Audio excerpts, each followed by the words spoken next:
একটু হয় ভাই, মানবীয় চরিত্র নেই, বুঝতেছেন?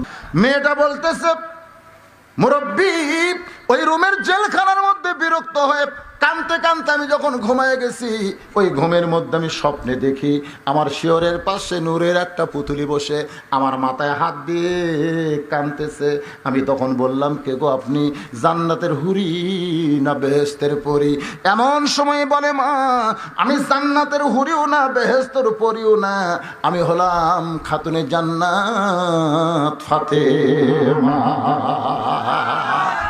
আজকে রোমের জেলখানার ভিতরে ওই জান্নাতুল বাকি কবর থেকে এসে তোমাকে একটু সান্ত্বনা দিচ্ছি।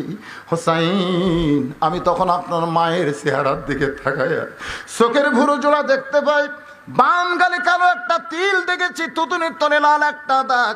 সঙ্গে সঙ্গে হোসেন বলতেছে, রে মেয়ে, 1 নম্বর প্রশ্নের উত্তর যেমন আশা করেছিলাম তার চাইতে 100 গুণ তুমি সুন্দর দিয়েছো।